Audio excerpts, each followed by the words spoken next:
बाबा, आप रुक जाइए, मौसम बहुत ज्यादा खराब है।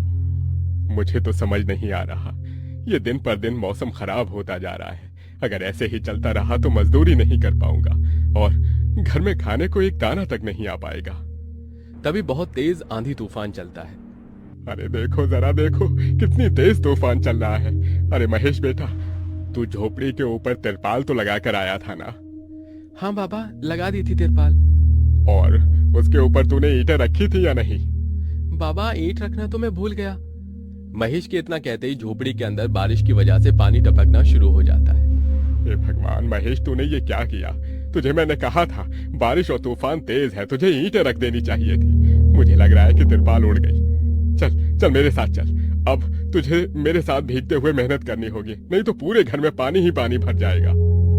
देवेश इतना बोल ही रहा था कि घर के अंदर वाकई छत से पानी टपकने लगा। हाँ पिताजी, आप सही कह रहे हो, चलो चलते हैं जल्दी से। दोनों बाप बेटा बारिश में बाहर निकलते हैं और झोपड़ी की छत पर तिरपाल को सही से लगाना शुरू कर देते हैं। अरे बेटा, ईंट को अच्छे से रखना, कहीं ईंट गिर न जाए।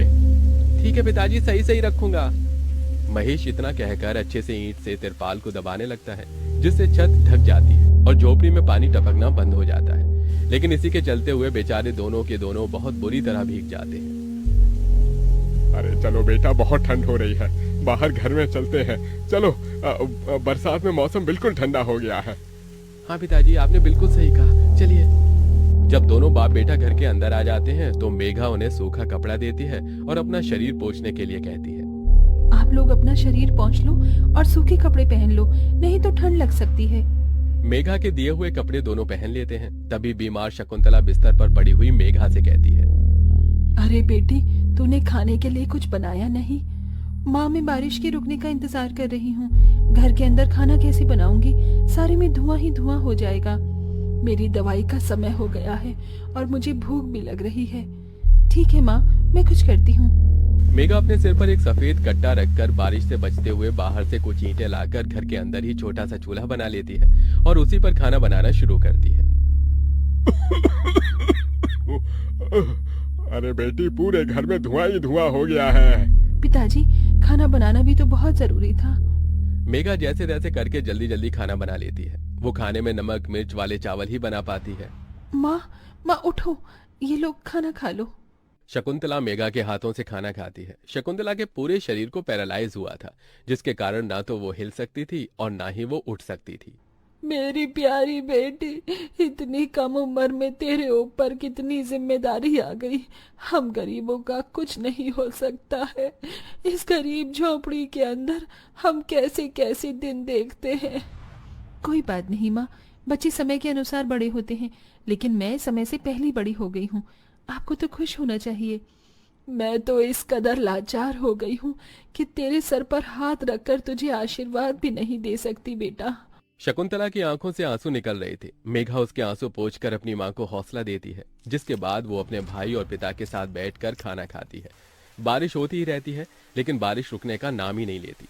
खाना खाकर वो सभी सो जाते हैं। आधी रात के समय जिस तरफ शकुंतला का बिस्तर होता है, वहां पर पानी टपकना शुरू हो जाता है। अरे ये क्या, पानी टपक रहा है। मेघा, मेघा, लगता है सो गई। अब मैं क्या करूं? ये पानी तो धीरे धीरे टपकता ही जा रहा है। शकुंतला रात भर अपने ऊपर टपकते हुए पानी को ऐसे ही झेलती रहती है, जिसकी वजह से सुबह तक उसके पूरे शरीर में बुखार फैल जाता है। अरे अरे ये क्या माँ, आपको तो बहुत ही बुखार हो गया है। रात भर ये झोपड़ी की छत टपकती ही रही। मैंने तुम्हें उठाने की कोशिश की, लेकिन तुम्हारे तक आवाज नहीं गई। ये सुनकर मेघा को बहुत अफसोस होता है। वो सूखे कपड़ों पर अपनी मां को सहारा लगाकर लिटा देती है और उनके कपड़े भी बदल देती है। लेकिन तभी अचानक से गांव में बाढ़ आ जाती है। अरे अरे ये क्या हो, यहाँ तो पानी भर रहा है। अरे लगता है गांव में बाढ़ आ गई है। अरे हम लोग क्या करें? अरे बेटा महेश, अरे भाई, अपनी माँ को कंधे पर उठा, नहीं तो हम सभी बह जाएंगे। अरे पानी में कोई जुगाड़ करता हूँ बेटा। देवेश फौरन घर के बाहर जाता है। जहां वो आसपास देखता है, उसे एक रेडी दिखाई देती है। देवेश उसे लेकर आता है, जिस पर शकुंतला को लिटा देता है। अरे चारों तरफ पानी ही पानी हो रहा है, हमें अब यहाँ से जाना होगा, नहीं तो पानी में हम डूब जाएंगे। तभी अचानक से उनकी झोपड़ी पानी में डूबकर बह जाती है। हमारी